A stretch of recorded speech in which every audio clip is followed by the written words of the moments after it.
नमस्कार प्यारे विद्यार्थियों, मैं मनदीप सिंह एडवांस क्लासेस के ऑनलाइन प्लेटफॉर्म पर आप सभी का एक बार फिर से हार्दिक स्वागत करता हूं। दोस्तों, आज फिर मैं आपके लिए भारतीय संविधान से पूछे जाने वाले कुछ महत्वपूर्ण प्रश्नों की सीरीज के अंतर्गत एक नया टॉपिक लेकर उपस्थित हुआ हूं दोस्तों। और इस टॉपिक के अंतर्गत हम आज बात करने वाले हैं दोस्तों भारतीय संसद की।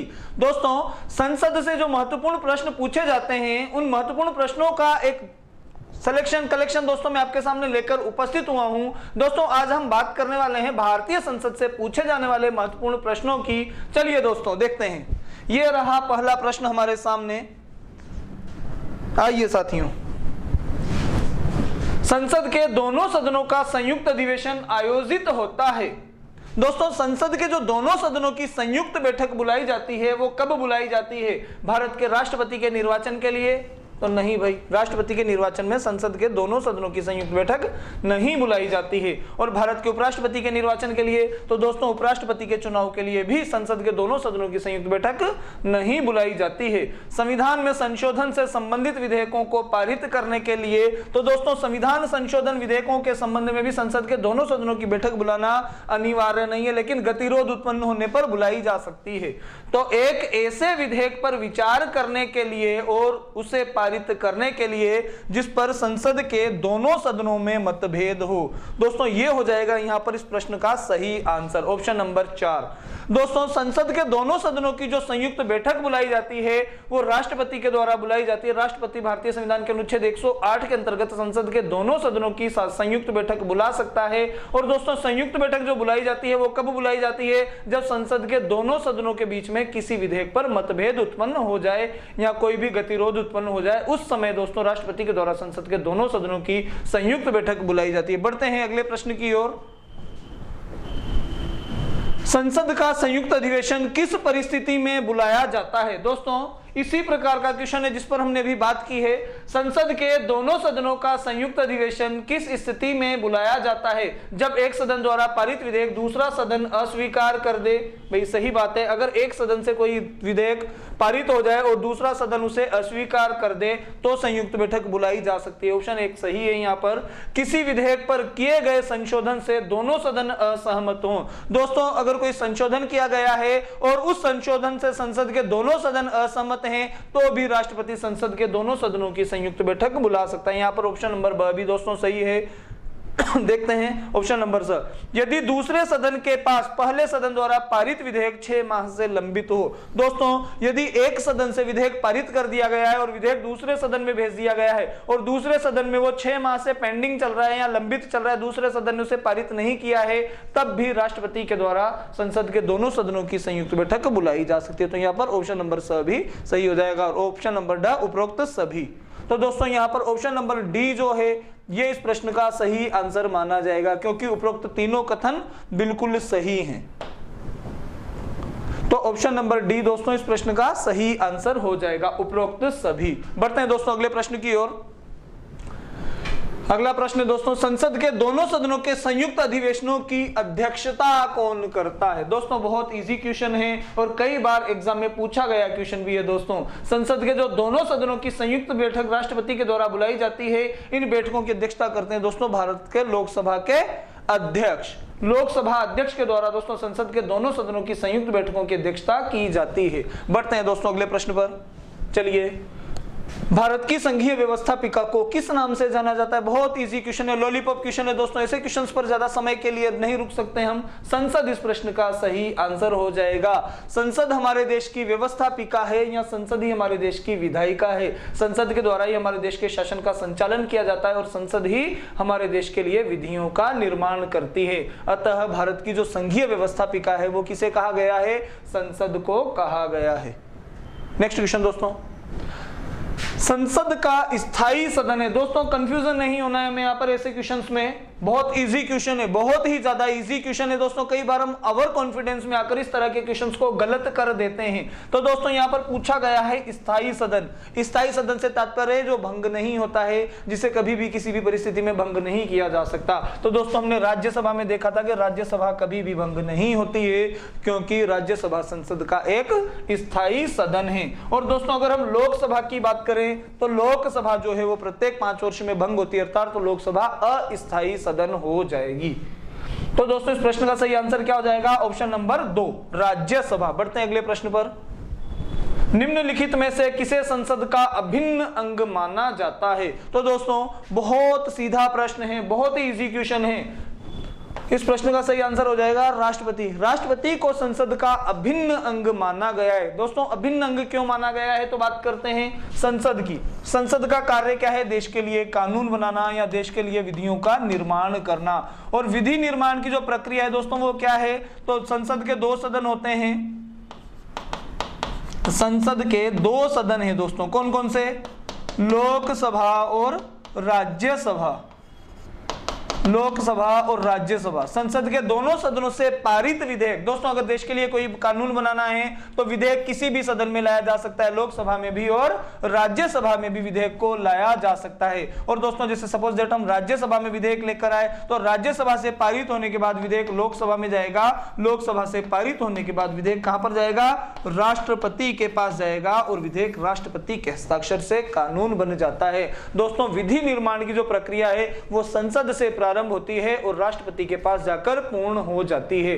जब तक संसद के द्वारा पारित किसी विधेयक पर राष्ट्रपति के हस्ताक्षर नहीं होंगे तब तक वो विधेयक कानून नहीं बनेगा दोस्तों। तो कानून बनाने की जो प्रक्रिया है वो राष्ट्रपति के पास जाकर पूरी होती है, जबकि प्रक्रिया प्रारंभ कहां से हो रही है? संसद से प्रारंभ हो रही है। संसद के किसी एक सदन से पारित होगी, पारित होने के बाद वो दूसरे सदन में जाएगी, दोनों सदनों से पारित होने के बाद वो विधेयक जो होगा वो राष्ट्रपति के पास जाएगा और राष्ट्रपति के हस्ताक्षर से दोस्तों ये कानून बन जाएगा। तो हम ये कह सकते हैं कि राष्ट्रपति संसद का अभिन्न अंग है या अभिन्न भाग है, क्योंकि राष्ट्रपति को हम संसद से अलग इसलिए नहीं रख सकते क्योंकि देश के लिए कानून बनाने का जो दायित्व है या जो कार्य है वो संसद का है और विधि निर्माण की जो प्रक्रिया है वो राष्ट्रपति के हस्ताक्षर से पूर्ण होती है। यानी कि संसद देश के लिए कानून बनाएगी और कानूनों को अंतिम स्वीकृति राष्ट्रपति के हस्ताक्षर से मिलेगी दोस्तों। तो राष्ट्रपति को संसद का अभिन्न अंग माना गया है। नेक्स्ट क्वेश्चन दोस्तों, संसद का लोकप्रिय सदन है। दोस्तों लोकप्रिय सदन कौन सा है? संसद के 2 सदन हैं, लोकसभा और राज्यसभा। तो लोकप्रिय सदन कौन सा है दोस्तों? तो लोकप्रिय सदन कहा जाता है लोकसभा को। कौन सा सदन?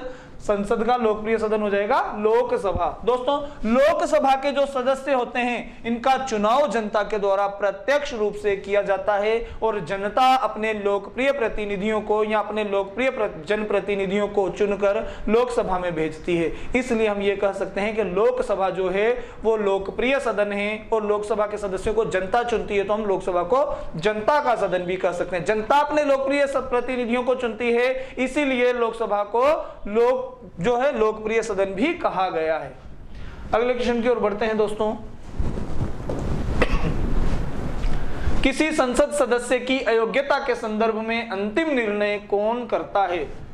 किसी संसद सदस्य से तात्पर्य हो जाएगा दोस्तों चाहे से वो राज्यसभा का सदस्य हो या लोकसभा का सदस्य हो।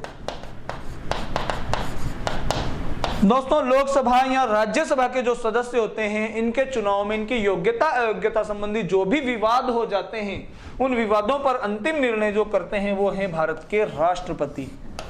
दोस्तों राज्यसभा या लोकसभा के सदस्यों के चुनाव में अगर कोई विवाद हो जाता है इसकी योग्यता को लेकर या इनकी अयोग्यता को लेकर यदि कोई विवाद उत्पन्न हो गया है तो उस विवाद का अंतिम निर्णय करने का जो दायित्व होगा या उस विवाद पर अंतिम निर्णय जो मान्य होगा वो होगा भारत के राष्ट्रपति का। और राष्ट्रपति ऐसा अंतिम जो निर्णय देंगे ये देंगे भारत के सर्वोच्च न्यायालय के परामर्श से। और दोस्तों हमने वहां पर राष्ट्रपति में थोड़ा सा इस प्रक्रिया को चेंज पढ़ा था। राष्ट्रपति और उपराष्ट्रपति के चुनाव में योग्यता अयोग्यता संबंधी विवाद पर अंतिम निर्णय सुप्रीम कोर्ट देता है। यहां पर अंतिम निर्णय राष्ट्रपति दे रहा है दोस्तों, लेकिन राष्ट्रपति के चुनाव में अंतिम निर्णय कौन देता है? सुप्रीम कोर्ट देता है। और सुप्रीम कोर्ट किसकी सलाह से? तो वहां पर राष्ट्रपति के चुनाव में सुप्रीम कोर्ट अंतिम निर्णय जो देगा वो भारत के निर्वाचन आयोग, भारतीय निर्वाचन आयोग के परामर्श से देता है। भारतीय निर्वाचन आयोग के परामर्श से अंतिम निर्णय राष्ट्रपति वहां पर सर्वोच्च न्यायालय के द्वारा दिया जाता है। अगले क्वेश्चन की ओर बढ़ते हैं दोस्तों। यहां पर इस प्रश्न का सही आंसर हो जाएगा राष्ट्रपति। अगला क्वेश्चन दोस्तों, भारत की संचित निधि से धन निर्गम पर किसका नियंत्रण होता है? महानियंत्रक एवं महालेखा परीक्षक का, भारत के वित्त मंत्री का, अधिकृत मंत्री का या संसद का? दोस्तों भारत की जो संचित निधि है इससे धन निर्गम यानी कि पैसा निकालने पर किसका नियंत्रण होता है? भारत की संचित निधि से यदि दोस्तों पैसा निकालना हो तो किसकी स्वीकृति से निकाला जाएगा या ये इस पैसे पर नियंत्रण किसका होता है? तो दोस्तों इस पर नियंत्रण होता है संसद का। किसका होता है दोस्तों? संसद ही देश की व्यवस्थापिका या विधायिका है और भारत की संचित निधि पर अधिकार भी दोस्तों किसका है? संसद का है। और संसद की स्वीकृति के बिना दोस्तों भारत की संचित निधि से धन निर्गम नहीं किया जा सकता। अगले क्वेश्चन की ओर बढ़ते हैं। भारतीय संसद बनती है, दोस्तों भारत की जो संसद है वो किस किस से मिलकर बनती है? केवल लोकसभा से, राज्यसभा और लोकसभा से मिलकर, लोकसभा और राष्ट्रपति से मिलकर, या फिर लोकसभा, राज्यसभा और राष्ट्रपति से मिलकर? बताइए दोस्तों इस प्रश्न का सही आंसर क्या हो जाएगा? वेरी गुड, सही आंसर आ रहे हैं आप लोगों के। बिल्कुल बिल्कुल बिल्कुल सही जवाब, सबके लगभग सही जवाब आ रहे हैं दोस्तों। इस प्रश्न का सही आंसर क्या हो जाएगा दोस्तों? Option number 4। भारत की जो संसद है वो लोकसभा, राज्यसभा और राष्ट्रपति से मिलकर बनती है और इसका उल्लेख किया गया दोस्तों भारतीय संविधान के अनुच्छेद 79 में, आर्टिकल 79 में कहा गया है कि भारत की एक संसद होगी जो एक संसद के 2 सदनों लोकसभा और राज्यसभा तथा एक राष्ट्रपति से मिलकर बनेगी।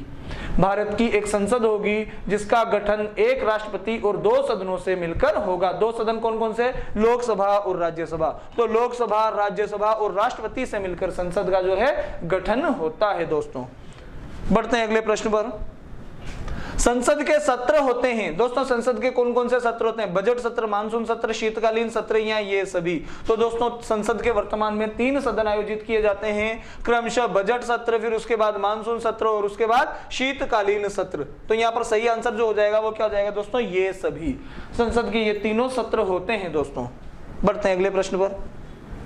निम्नलिखित कथनों में से कौन असत्य है? लोकसभा को संसद का प्रथम सदन कहा जाता है, राज्यसभा को संसद का द्वितीय सदन कहा जाता है, राज्यसभा एक अस्थायी सदन है, या लोकसभा संसद का लोकप्रिय सदन है? बताइए दोस्तों इन सभी कथनों में से कौन सा कथन गलत है?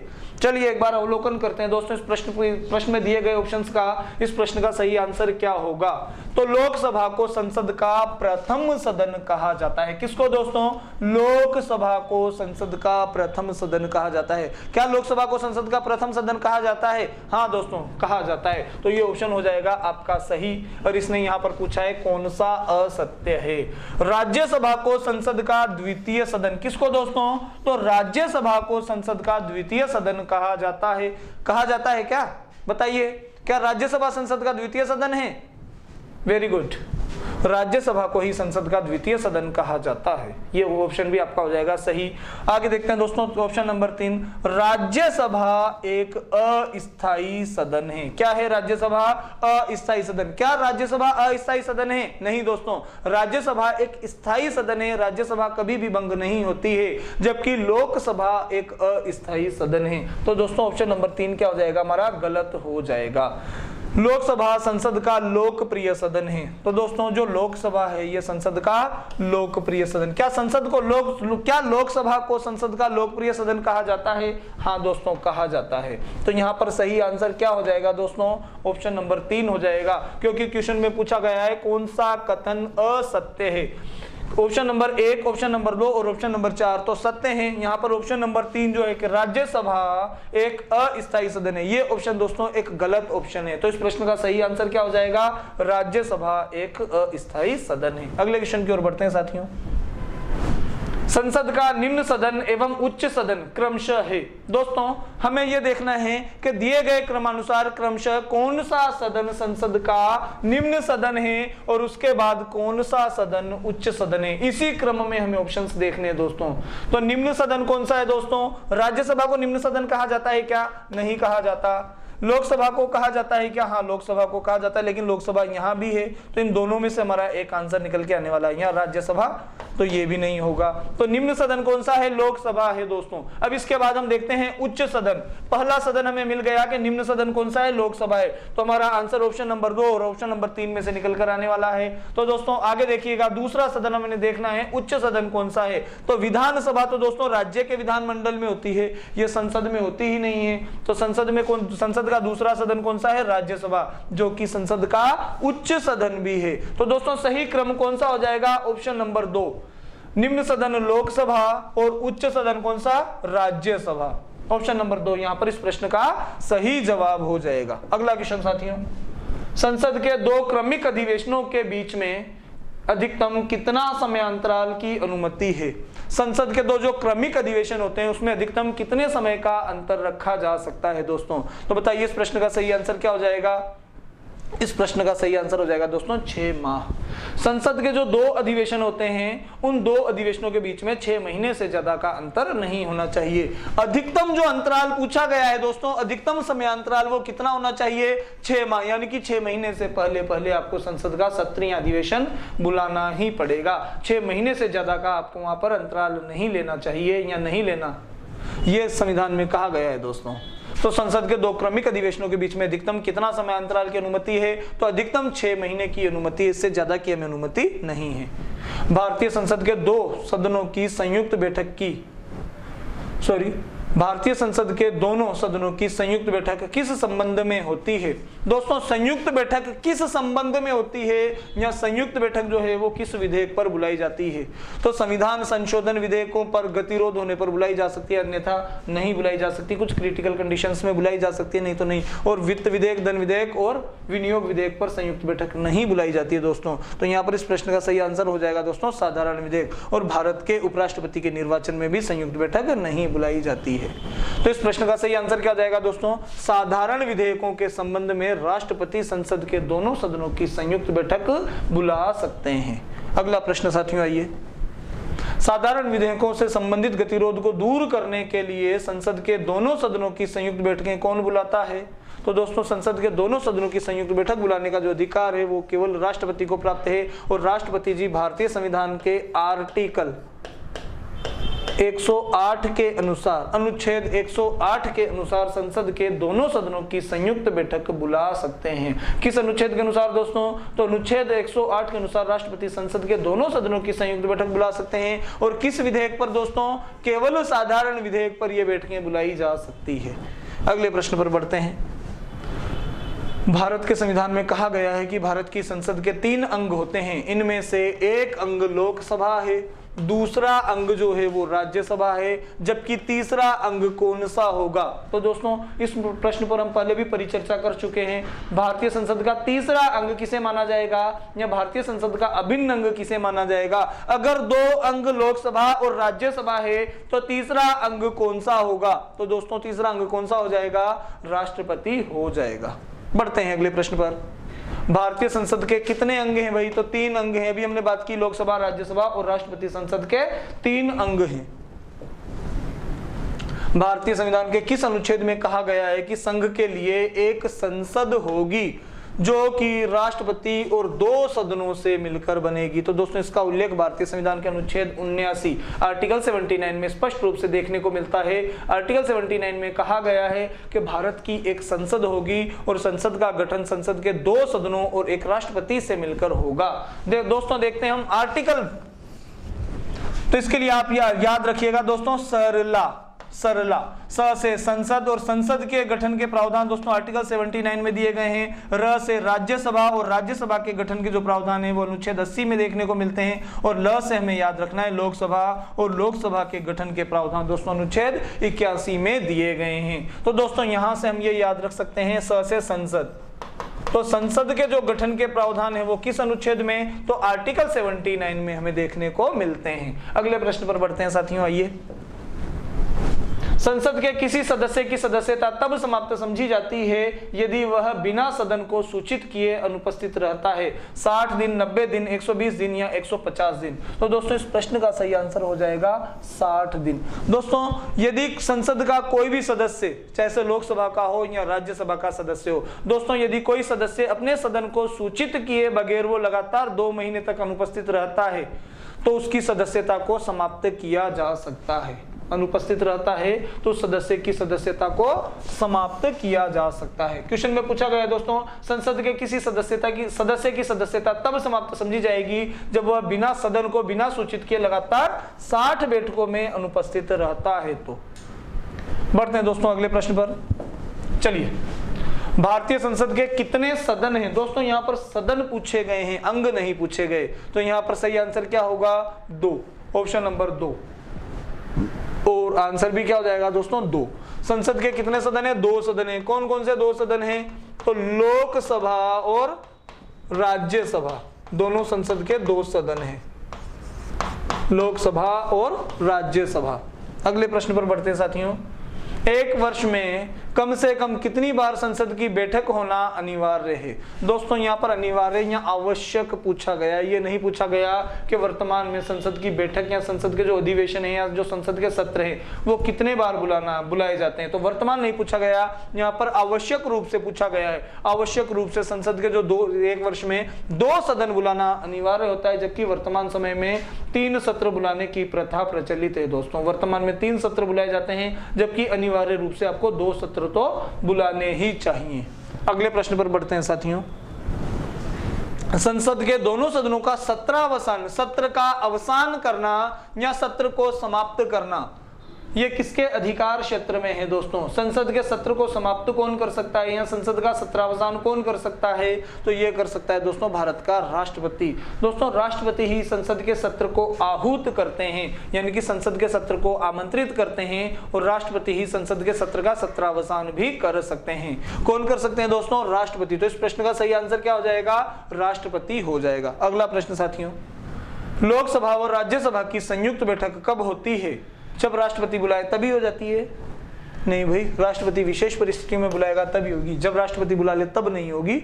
जब राष्ट्रपति की इच्छा हो गई तब नहीं बुला सकते, लेकिन जब गतिरोध उत्पन्न हो जाता है तब राष्ट्रपति बुला सकते हैं। तो लोकसभा और राज्यसभा में मतभेद होने पर राष्ट्रपति संयुक्त बैठक बुला सकते हैं। संसद के सत्र शुरू होने पर कोई जरूरी नहीं है दोस्तों कि संसद का सत्र शुरू होते ही संयुक्त बैठक बुलाई जाए, या उपयुक्त में से कोई नहीं। तो यहाँ पर इस प्रश्न का सही आंसर क्या हो जाएगा दोस्तों? ऑप्शन नंबर 2, लोकसभा एवं राज्यसभा में मतभेद होने पर राष्ट्रपति संसद के दोनों सदनों की संयुक्त बैठक बुला सकते हैं। दोस्तों देखिएगा, बहुत अच्छा प्रश्न है। अनुच्छेद 249 के अधीन यदि राज्यसभा उपस्थित तथा मतदान में भाग लेने वाले सदस्यों के 2/3 बहुमत से यह प्रस्ताव पारित कर देती है कि किसी राज्य सूची में दिए गए विषय के बारे में राष्ट्रहित में संसद के द्वारा विधि बनाई जाएगी या बनाई जाए, तो संसद को ऐसा कानून बनाने का अधिकार मिल जाता है। अतः यह अधिकार कितने दिन का होता है? दोस्तों हमने पढ़ा था भारतीय संविधान के अनुच्छेद 249 के अनुसार राज्यसभा अपने विशेष बहुमत अर्थात 2/3 बहुमत से पारित प्रस्ताव के आधार पर यह प्रावधान कर सकती है कि वो राज्य सूची के किसी विषय को राज्य सूची से हटाकर संघ सूची में जोड़ सकती है। और राज्य सूची के विषय पर कानून बनाने का अधिकार दोस्तों केंद्र सरकार को या संसद को प्राप्त हो जाता है। दोस्तों यदि राज्यसभा राज्य सूची के किसी विषय को संघ सूची में जोड़ देती है तो ऐसे विषय पर संसद को कानून बनाने का जो अधिकार है वो कितने समय के लिए प्राप्त होता है? तो दोस्तों ऐसा अधिकार संसद को प्राप्त होता है 1 वर्ष के लिए।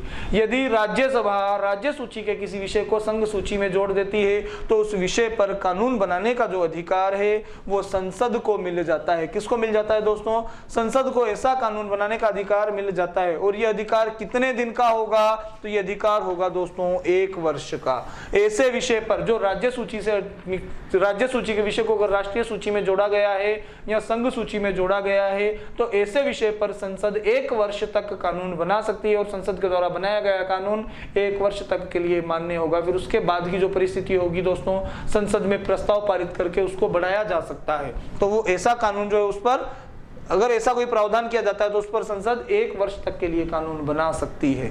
आगे बढ़ते हैं दोस्तों।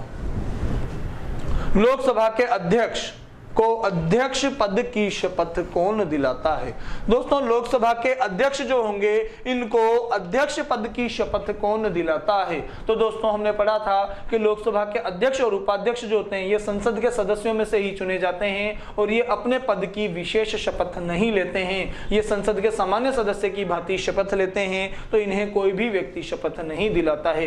इन्हें शपथ दिलाई गई थी प्रारंभ में, ये जो जब लोकसभा के सदस्य के रूप में निर्वाचित होकर आए हैं तब इन्हें प्रोटेम स्पीकर के द्वारा सदस्य की शपथ दिला दी गई है या अंतरिम अध्यक्ष के द्वारा इन्हें शपथ दिला दी गई है। अब जब ये लोकसभा के अध्यक्ष और उपाध्यक्ष बनते हैं तो ये अपने अध्यक्ष और उपाध्यक्ष पद की शपथ नहीं लेते हैं दोस्तों।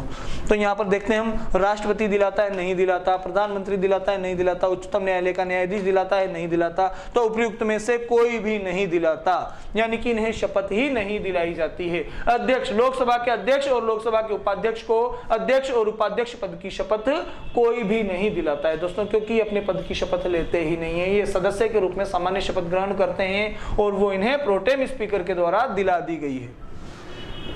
नेक्स्ट क्वेश्चन साथियों, लोकसभा के सदस्य मनोनीत किए जाते हैं, राज्यसभा साथियों, राज्यसभा के जो सदस्य हैं ये किसके द्वारा मनोनीत किए जाते हैं? तो दोस्तों राज्यसभा के सदस्यों को कौन मनोनीत करता है? प्रधानमंत्री नहीं करता भाई, राज्यसभा के सदस्यों को प्रधानमंत्री के द्वारा मनोनीत नहीं किया जाता, उपराष्ट्रपति के द्वारा नहीं किया जाता, लोकसभा अध्यक्ष के द्वारा नहीं किया जाता। तो कौन मनोनीत करता है दोस्तों? भारत के राष्ट्रपति करते हैं। अब दोस्तों राज्यसभा में राष्ट्रपति कितने सदस्य मनोनीत करते हैं? तो राज्यसभा में राष्ट्रपति 12 सदस्य मनोनीत करते हैं। कितने सदस्य मनोनीत करते हैं? 12 सदस्य मनोनीत करते हैं। और पूछ लिया जाए कि राष्ट्रपति राज्यसभा में तो 12 सदस्य मनोनीत करते हैं और लोकसभा में कितने सदस्य मनोनीत करते हैं?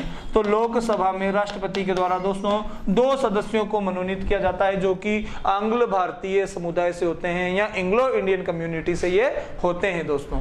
बढ़ते हैं अगले प्रश्न की ओर। राज्यसभा में राष्ट्रपति के द्वारा 12 और लोकसभा में राष्ट्रपति के द्वारा 2 सदस्य मनोनीत किए जाते हैं। आइए अगले प्रश्न पर। सभापति की अनुपस्थिति में राज्यसभा की कार्यवाहियों का संचालन कौन करता है? दोस्तों यदि राज्यसभा का जो सभापति है वो अपने पद से अनुपस्थित है तो ऐसी परिस्थितियों में राज्यसभा की कार्यवाहियों का संचालन कौन करेगा? या राज्यसभा की बैठकों की अध्यक्षता कौन करेगा?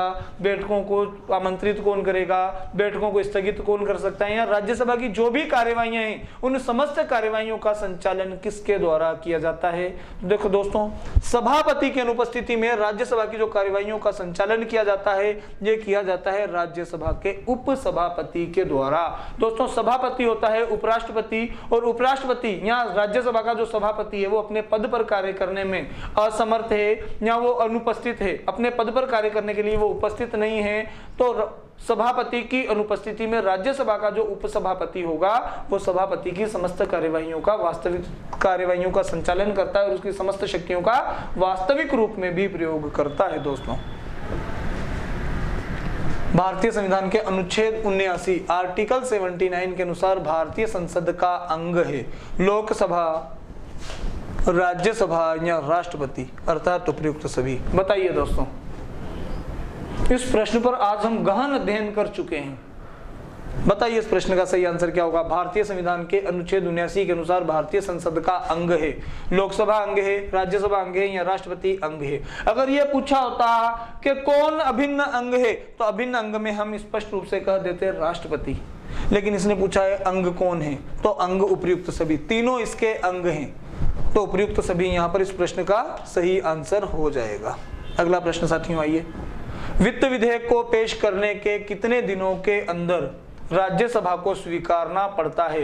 दोस्तों वित्त विधेयक जो है, वित्त विधेयक को प्रस्तुत करने के कितने दिनों के अंदर राज्यसभा को, किसे दोस्तों? राज्यसभा को इन्हें स्वीकारना पड़ता है। दोस्तों वित्त विधेयक जो हैं ये सर्वप्रथम राष्ट्रपति के पास जाते हैं। कहां जाते हैं साथियों? तो सबसे पहले ये राष्ट्रपति के पास जाते हैं और राष्ट्रपति की पूर्वानुमति से पूर्वानुमति से, सबसे पहले राष्ट्रपति के पास, और सबसे पहले जो अनुमति ली जाएगी वो राष्ट्रपति महोदय की ली जाएगी, और राष्ट्रपति की अनुमति के बाद ये विधेयक लोकसभा में प्रस्तुत किए जाते हैं। कहां प्रस्तुत किए जाते हैं दोस्तों? लोकसभा में प्रस्तुत किए जाते हैं, और लोकसभा से पारित होने के बाद ये विधेयक कहां जाते हैं? राज्यसभा में जाते हैं, और इन्हें पारित करने के लिए राज्यसभा को 14 दिन का समय दिया जाता है। कितने दिन का साथियों? 14 दिन का समय दिया जाता है। और यदि राज्यसभा इन्हें 14 दिन में पारित नहीं करती है तो भी राज्यसभा की स्वीकृति के बिना ही इन्हें पारित मान लिया जाता है। अर्थात दोस्तों हम ये कह सकते हैं कि जो वित्त विधेयक इन्हें राज्यसभा को केवल 14 दिन में ही स्वीकारना पड़ता है, और यदि राज्यसभा 14 दिन में स्वीकार नहीं करती है तो राज्यसभा की स्वीकृति के बिना भी इन्हें पारित मान लिया जाता है। आइए साथियों अगले प्रश्न पर चलते हैं। राज्यसभा के 1/3 सदस्य प्रत्येक कितने वर्ष पश्चात पद निवृत्त हो जाते हैं और 1/3 सदस्य उनका स्थान ग्रहण कर लेते हैं? दोस्तों राज्यसभा के 1/3 अर्थात 1/3 सदस्य प्रत्येक कितने वर्ष पश्चात पद निवृत्त हो जाते हैं और पुनः 1/3 या 1/3 सदस्य उनका स्थान ग्रहण करते हैं? तो दोस्तों राज्यसभा के जो सदस्य होते हैं उनका कार्यकाल तो होता है 6 वर्ष, लेकिन राज्यसभा एक स्थायी सदन है और राज्यसभा कभी भी भंग नहीं होती है। तो राज्यसभा के 1/3 सदस्य प्रत्येक 2 वर्ष में अपना कार्यकाल पूर्ण करते हैं और उनके स्थान पर पुनः नए सदस्य चुन लिए जाते हैं। इस प्रश्न का सही आंसर हो जाएगा दोस्तों 2 वर्ष। आइए अगला प्रश्न।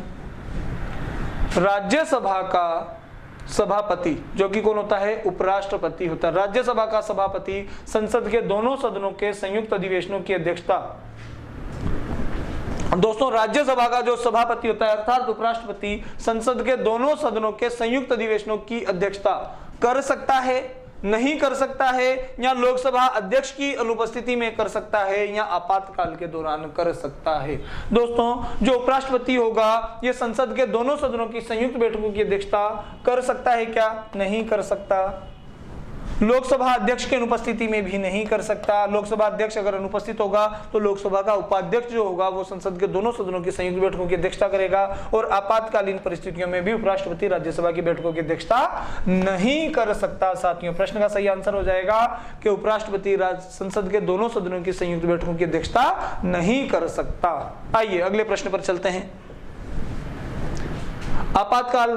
आपातकालीन समय में संसद लोकसभा के कार्यकाल को एक बार में कितने समय तक के लिए बढ़ा सकती है? दोस्तों आपातकालीन परिस्थितियों में संसद के द्वारा लोकसभा के कार्यकाल में वृद्धि की जा सकती है, और आपातकालीन परिस्थितियों में संसद लोकसभा के कार्यकाल को एक बार में 12 माह या 1 वर्ष के लिए बढ़ा सकती है। कितने समय के लिए दोस्तों? 1 वर्ष के लिए बढ़ा सकती है। 12 माह कर दीजिए या 1 वर्ष कर दीजिए, एक ही बात है। समझदार हैं आप लोग, समझ गए होंगे। चलिए साथियों, लोकसभा की गणपूर्ति सदस्य संख्या क्या है? बहुत इजी क्वेश्चन है साथियों, ये आंसर हो जाएगा 1/10। दोस्तों ये गणपूर्ति क्या है? जैसे हम देखते हैं कि लोकसभा की जो वर्तमान सदस्य संख्या है वो कितनी है? 545 है दोस्तों। कितनी है? 545 है। अब 545 का 1/10 सदस्य जब तक उपस्थित नहीं होंगे तब तक लोकसभा की कार्यवाहियों का संचालन नहीं किया जा सकता। दोस्तों 1/10 सदस्यों की उपस्थिति के पश्चात लोकसभा की कार्यवाहियों का संचालन किया जा सकता है या बैठकों को शुरू किया जा सकता है। कई बार दोस्तों ये सदस्य संख्या भी पूछ ली जाती है, डायरेक्ट आपसे पूछ लिया जाएगा लोकसभा की गणपूर्ति सदस्य संख्या क्या है, और ऑप्शंस में आपको डायरेक्ट फिगर दे दिया जाएगा 50, 52, 45 या 55। तो दोस्तों सही आंसर क्या हो जाएगा? हम देखते हैं 545 का 1/10 तो दोस्तों कितना हो जाएगा? 54.5 हो जाएगा, जिसको हम राउंड फिगर में कितना मान लेते हैं दोस्तों? 55 मान लेते हैं। यानी कि लोकसभा के कुल सदस्य संख्या में से जब तक 55 सदस्य उपस्थित नहीं हो जाते तब तक लोकसभा की कार्यवाहियां प्रारंभ नहीं हो सकती। आइए अगले प्रश्न पर चलते हैं। नवीन लोकसभा के गठन से पूर्व निर्वाचित सदस्यों में से किसी एक को अस्थायी अध्यक्ष नियुक्त किया जाता है और निर्वाचित सदस्यों को शपथ ग्रहण करवाता है। अतः इस अस्थायी अध्यक्ष की नियुक्ति कौन करता है?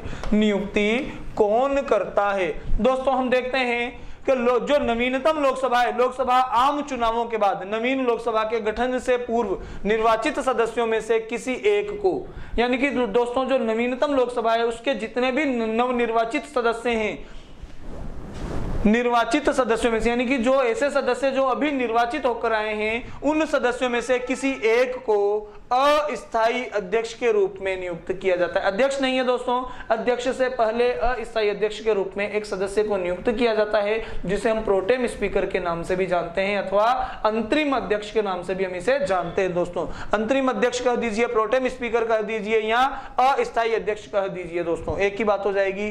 तो अस्थायी अध्यक्ष के रूप में नियुक्त किया जाता है, जो कि संसद के निर्वाचित सदस्यों को शपथ ग्रहण करवाता है। संसद नहीं दोस्तों, लोकसभा के सदस्यों को शपथ ग्रहण करवाता है। तो दोस्तों ये लोकसभा के सभी सदस्यों को शपथ भी दिलाता है, और इस अस्थायी अध्यक्ष की जो नियुक्ति की जाती है, ये की जाती है राष्ट्रपति के द्वारा।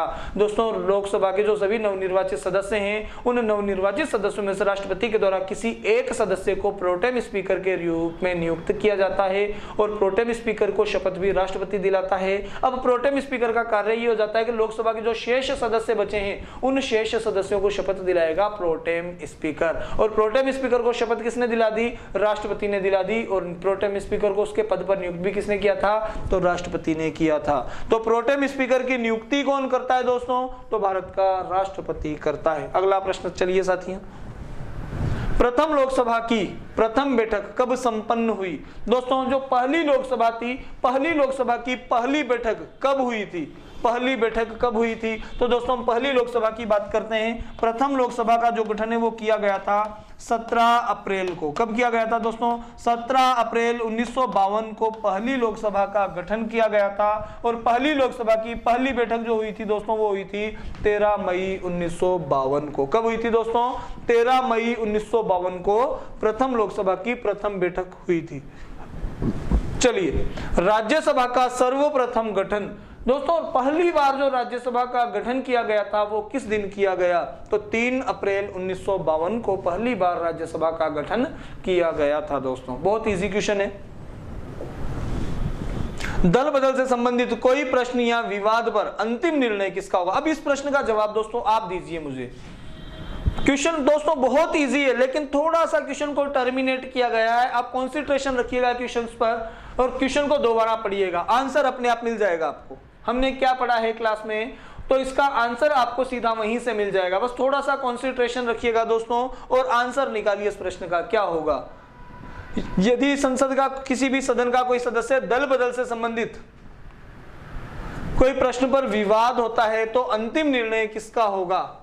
तो दोस्तों दल बदल से संबंधित कोई विवाद होने पर अंतिम निर्णय किसका होता है, या अंतिम निर्णय किसके द्वारा किया जाता है? बताइए, राष्ट्रपति का निर्णय अंतिम होगा, या प्रधानमंत्री का निर्णय अंतिम होगा, या मुख्य निर्वाचन आयुक्त का निर्णय अंतिम होगा, या सदन के अध्यक्ष का निर्णय अंतिम होगा? बताइए दोस्तों, किसका निर्णय अंतिम होगा? जल्दी बताइए दोस्तों, कमेंट्स नहीं आ रहे हैं आपके, जल्दी जल्दी।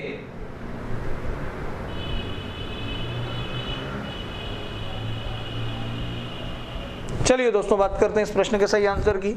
आंसर नहीं मिला दोस्तों मुझे किसी का भी।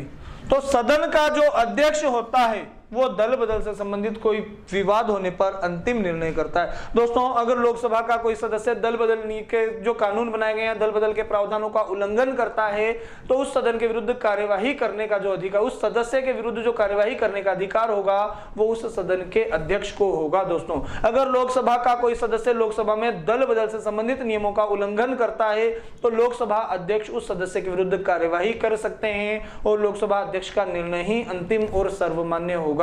ठीक इसी प्रकार से यदि राज्यसभा का कोई सदस्य राज्यसभा में दल बदल संबंधित प्रावधानों का उल्लंघन करता है, तो राज्यसभा का जो सभापति होगा दोस्तों वो उस सदस्य के विरुद्ध कार्यवाही कर सकता है, और जो निर्णय राज्यसभा के सभापति का होगा वही निर्णय अंतिम और सर्वमान्य होगा। तो सदन के अध्यक्ष का निर्णय अंतिम होता है। दोस्तों बढ़ते हैं अगले प्रश्न पर। ऐसे कौन से अधिकार हैं जो राज्यसभा को तो प्राप्त है परंतु लोकसभा को प्राप्त नहीं है? दोस्तों ऐसा अधिकार जो राज्यसभा को प्राप्त है परंतु लोकसभा को प्राप्त नहीं है, देखिए दोस्तों ऐसा कौन सा अधिकार है जो केवल राज्यसभा को प्राप्त है, लोकसभा को वो प्राप्त नहीं है? तो अखिल भारतीय सेवाओं के गठन का अधिकार, या राज्य सूची के विषय को राष्ट्रीय महत्व का घोषित करने का अधिकार, या उपराष्ट्रपति को पद से हटाने वाले प्रस्ताव को प्रारंभ करने का अधिकार। तो दोस्तों अखिल भारतीय सेवाओं के गठन का जो अधिकार है यह राज्यसभा को प्रदान किया गया है, और राज्यसभा भारत में नई अखिल भारतीय सेवाओं के गठन का प्रावधान भी कर सकती है। और इसका उल्लेख दोस्तों भारतीय संविधान के अनुच्छेद 312 में देखने को मिलता है। भारतीय संविधान के अनुच्छेद 312 के अनुसार राज्यसभा नई अखिल भारतीय सेवाओं का गठन कर सकती है।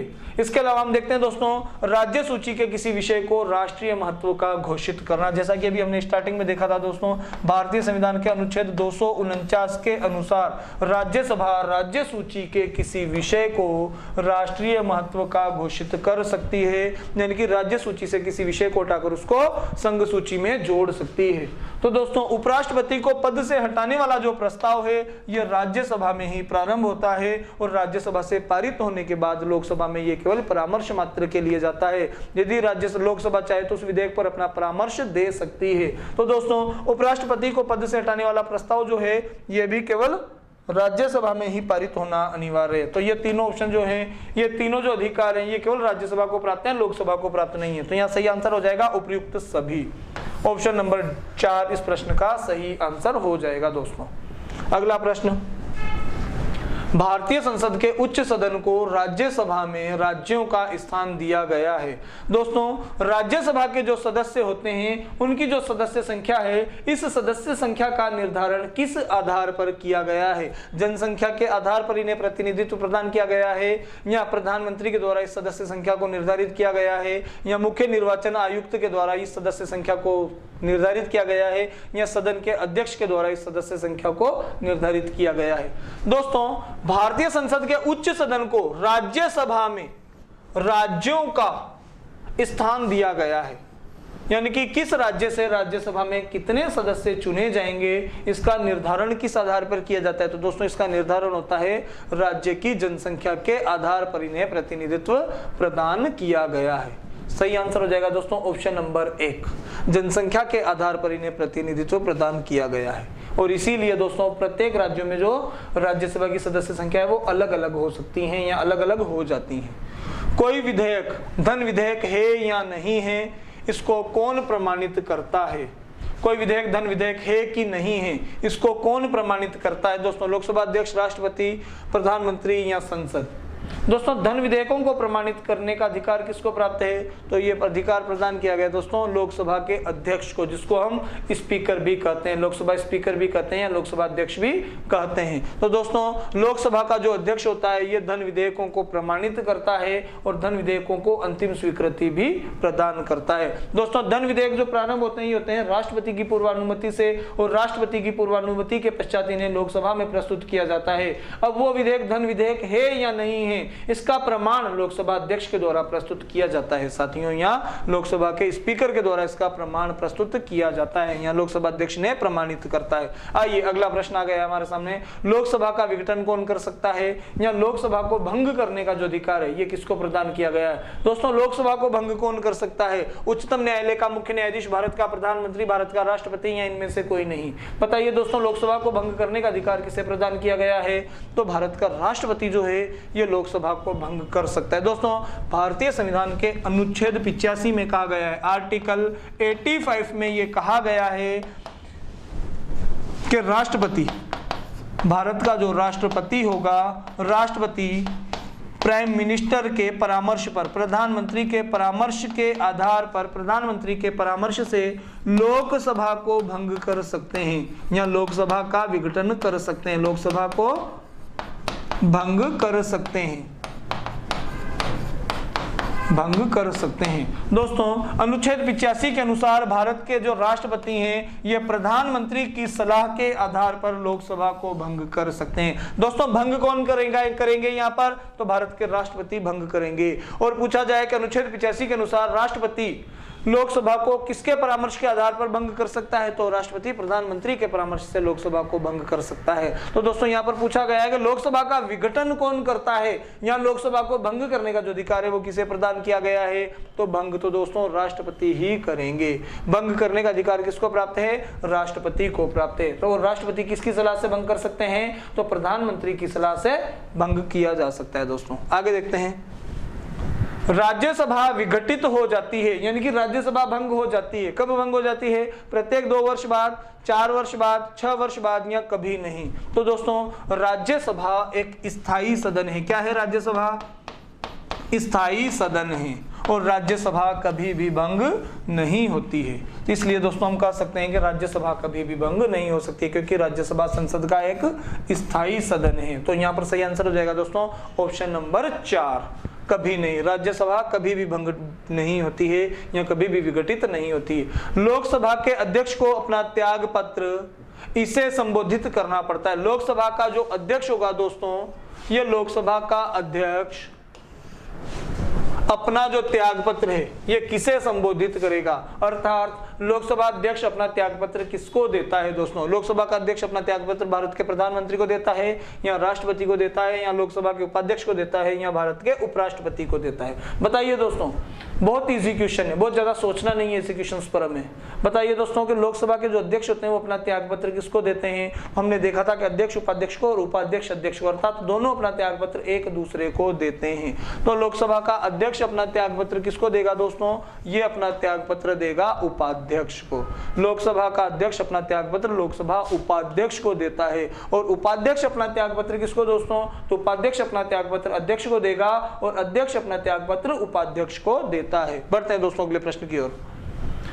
लोकसभा की सामान्य अवधि बढ़ाई जा सकती है, यानी कि लोकसभा का जो सामान्य कार्यकाल होता है उसको बढ़ाया जा सकता है संसद के द्वारा पारित अधिनियम से, या उच्चतम न्यायालय के आदेश पर, या भारत के राष्ट्रपति के आदेश पर, या भारत के प्रधानमंत्री के आदेश से। बताइए दोस्तों लोकसभा का जो सामान्य कार्यकाल होता है इसको किस अवधि में बढ़ाया जा सकता है, या किस प्रकार से बढ़ाया जा सकता है? तो दोस्तों लोकसभा के कार्यकाल को बढ़ाने के लिए संसद में अधिनियम लाया जाएगा और संसद के द्वारा पारित अधिनियम के आधार पर ही लोकसभा के कार्यकाल को बढ़ाया जा सकता है, या लोकसभा के सामान्य कार्यकाल की अवधि में वृद्धि की जा सकती है। साथियों चलिए अगले क्वेश्चंस पर बढ़ते हैं।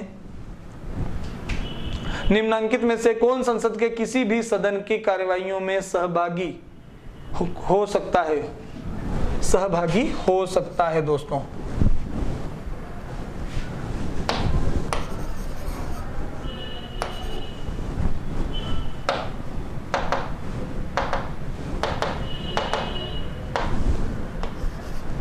सहभागी हो सकता है।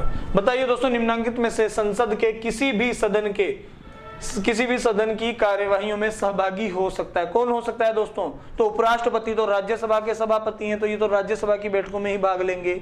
और जो मुख्य न्यायाधीश हैं, ये हाई कोर्ट के मुख्य, सुप्रीम कोर्ट के मुख्य न्यायाधीश हैं, ये वहां तक नहीं जाएंगे, संसद तक नहीं जाएंगे। तो जो केंद्र सरकार का मुख्य कानूनी अधिकारी होता है या विधि परामर्शदाता होता है, वो होता है दोस्तों अटॉर्नी जनरल, जो कि संसद के दोनों सदनों की कार्यवाहियों में भाग ले सकता है, परंतु इसे मत देने का अधिकार प्रदान नहीं किया गया। ये सलाह दे सकता है लेकिन वोटिंग नहीं कर सकता। तो सही आंसर क्या जाएगा दोस्तों? Attorney general of India, Bharat के महान्यायवादी।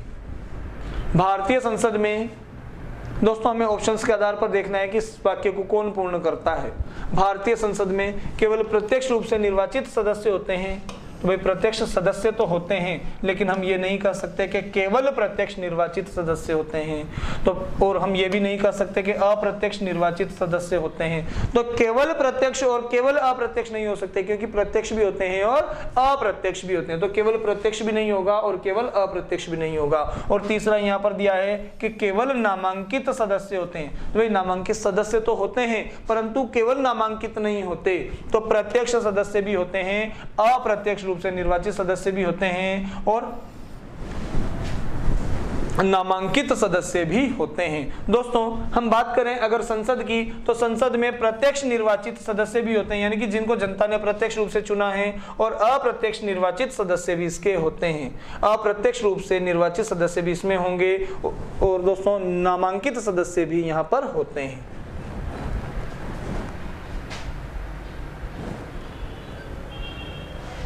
सही आंसर हो जाएगा दोस्तों प्रत्यक्ष और अप्रत्यक्ष रूप से निर्वाचित तथा नामांकित सदस्य। दोस्तों यहां पर संसद का पूछा गया है। अब आप कहेंगे सर के संसद के सदस्य अप्रत्यक्ष रूप से निर्वाचित नहीं होते हैं। भाई होते हैं, देखिए कैसे होते हैं। बात करें हम संसद की, तो संसद के सदन कितने हैं दोस्तों? 2 सदन हैं भाई। कौन कौन से? तो एक सदन तो है आपका लोकसभा और दूसरा सदन है आपका राज्यसभा। तो दोस्तों राज्यसभा के सदस्यों को जनता नहीं चुनती है। कौन चुनता है? राज्यों की विधानसभाओं के सदस्य चुनते हैं। तो राज्यसभा के सदस्य जो हैं वो हैं तो संसद के ही सदस्य। तो हम ये कह सकते हैं कि संसद में अप्रत्यक्ष निर्वाचित सदस्य भी होंगे। जबकि हम बात करें अगर लोकसभा की, तो लोकसभा के जो सदस्य होते हैं तो दोस्तों लोकसभा के सदस्यों को जनता के द्वारा चुना जाता है। तो लोकसभा के सदस्य प्रत्यक्ष निर्वाचित होते हैं दोस्तों, और राज्यसभा के सदस्य अप्रत्यक्ष निर्वाचित होते हैं। जबकि नामांकित जो सदस्य हैं इनका नामांकन या मनोनयन राष्ट्रपति के द्वारा किया जाता है। राष्ट्रपति लोकसभा में 2 और राज्यसभा में 12 सदस्यों को नामांकित या मनोनीत करता है। तो दोस्तों इस प्रश्न का सही आंसर हो जाएगा ऑप्शन नंबर 4, प्रत्यक्ष निर्वाचित, अप्रत्यक्ष रूप से निर्वाचित तथा नामांकित सदस्य संसद में होते हैं। वाक्य पूरा क्या, सेंटेंस पूरा क्या बनेगा दोस्तों? तो भारतीय संसद में प्रत्यक्ष निर्वाचित, अप्रत्यक्ष रूप से निर्वाचित तथा नामांकित सदस्य होते हैं। चलिए नेक्स्ट क्वेश्चन की ओर बढ़ते हैं साथियों। भारत में संसद के सदस्यों को निर्वाचित किसकी देखरेख में होता है? भारत के संसद के सदस्यों का जो निर्वाचन है वो किसकी देखरेख में होता है? तो संसद के सदस्यों का निर्वाचन होता है दोस्तों भारतीय निर्वाचन आयोग की देखरेख में। यानी कि संसद के सदस्यों के जो चुनाव होते हैं इन चुनावों को कौन करवाता है, या संसद के सदस्यों का जो चुनाव है ये किसके द्वारा कंडक्ट किए जाते हैं? तो भारतीय निर्वाचन आयोग के नियंत्रण और निर्देशन में संसद के सदस्यों का निर्वाचन होता है साथियों। चलिए, राज्यसभा धन विधेयकों को कितने दिन तक रोक सकती है? या राज्यसभा धन विधेयकों को रोक सकती है 10 दिन के लिए, 14 दिन के लिए, 1 माह के लिए, या बिल्कुल भी नहीं रोक सकती? तो दोस्तों राज्यसभा धन विधेयकों को 14 दिन तक रोक सकती है। जो धन विधेयक राष्ट्रपति की पूर्वानुमति से लोकसभा में प्रस्तुत किए जाते हैं, लोकसभा से पारित होने के बाद राज्यसभा को इन्हें पारित करने के लिए 14 दिन का समय दिया जाता है। और यदि राज्यसभा 14 दिन में पारित नहीं करती है तब भी पारित मान लिया जाता है। तो राज्यसभा के मैक्सिमम से मैक्सिमम इन्हें केवल 14 दिन तक रोक सकती है दोस्तों, 14 दिन से ज्यादा राज्यसभा इन्हें नहीं रोक सकती। चलिए, लोकसभा का कार्यकाल किसी भी परिस्थिति में नहीं बढ़ाया जा सकता। एक बार में 6 वर्ष के लिए बढ़ाया जा सकता है, या आपातकाल की घोषणा के दौरान एक बार में 1 वर्ष तक के लिए बढ़ाया जा सकता है, या बिल्कुल भी परिवर्तन नहीं किया जा सकता। बताइए दोस्तों, लोकसभा का जो कार्यकाल है ये किसी भी परिस्थिति में नहीं बढ़ाया जा सकता, या एक बार में 6 माह के लिए बढ़ाया जा सकता है, या आपातकाल की घोषणा के दौरान एक बार में 1 वर्ष के लिए बढ़ाया जा सकता है, या बिल्कुल भी परिवर्तन नहीं किया जा सकता। बताइए दोस्तों इस प्रश्न का सही आंसर क्या हो जाएगा? तो दोस्तों आपातकालीन परिस्थितियों के दौरान लोकसभा संसद के द्वारा लोकसभा के कार्यकाल को एक बार में 1 वर्ष के लिए बढ़ाया जा सकता है। दोस्तों लोकसभा के जो कार्यकाल है उस कार्यकाल में वृद्धि की जा सकती है, और वृद्धि करने का जो अधिकार है वो संसद को प्रदान किया गया है। संसद आपातकालीन परिस्थितियों के दौरान लोकसभा के कार्यकाल में एक बार में 1 वर्ष के लिए वृद्धि कर सकती है दोस्तों। तो लोकसभा के कार्यकाल को बढ़ाया तो जा सकता है परंतु केवल आपातकालीन परिस्थितियों में। तो इस प्रश्न का सही आंसर क्या हो जाएगा दोस्तों? Option number 3। दोस्तों आज की सीरीज के अपने इस टॉपिक से संसद का जो टॉपिक हमने आज लिया था, इस टॉपिक से पूछे जाने वाले 50 महत्वपूर्ण प्रश्नों पर दोस्तों आज हमने विस्तार से परिचर्चा की है। दोस्तों अगर ये वीडियो आपको पसंद आया तो वीडियो को लाइक करें, शेयर करें और कमेंट भी करें। और दोस्तों आप हमारे इस चैनल पर अगर नए हो तो हमारे इस चैनल को सब्सक्राइब करें ताकि इस चैनल पर आने वाले सभी वीडियोस के नोटिफिकेशन आपको जल्दी से जल्दी मिल जाएं और आप हमारे वीडियो को जल्दी से जल्दी देख पाएं और जल्दी से जल्दी हमारे वीडियो आप तक पहुंच पाएं। दोस्तों इसके लिए आप हमारे चैनल को अभी सब्सक्राइब कीजिए और दोस्तों सब्सक्राइब करने के बाद बेल आइकॉन के बटन को भी आप प्रेस कर लीजिएगा। दोस्तों आप अपने इस प्यार को इसी प्रकार से हमारे साथ बनाए रखिएगा और दोस्तों हम आपकी तैयारी में मील का पत्थर बनकर आपके साथ खड़े रहेंगे। दोस्तों कंधे से कंधा मिलाकर आपके साथ खड़े हैं दोस्तों, लेकिन चलना आपको पड़ेगा। दोस्तों हम आपका मार्गदर्शन करने के लिए हर समय हर संभव कोशिश करते हैं, परंतु दोस्तों मार्गदर्शन के आधार पर मार्ग पर चलने का जो कार्य है वो आप ही को करना होगा। धन्यवाद दोस्तों, आप अपनी तैयारी को इसी प्रकार से जारी रखिएगा और निश्चित रूप से एक दिन सफलता आपको हासिल होगी। सफलता दोस्तों एक दिन में नहीं मिला करती, लेकिन लगातार किए गए प्रयासों से एक दिन निश्चित रूप से सफलता मिलती है दोस्तों। बस दोस्तों इसी उम्मीद से कि हम अगर आज मेहनत करेंगे तो निश्चित रूप से एक दिन हम सफल होंगे, और इसी बात दोस्तों इसी भावना से हमें अपनी तैयारी को सशक्त करना है, मजबूत करना है। अपने मजबूत हौसलों के साथ अपनी तैयारी को जारी रखिएगा। निश्चित रूप से एक दिन सफलता आपके कदम चूमेगी साथियों। धन्यवाद साथियों।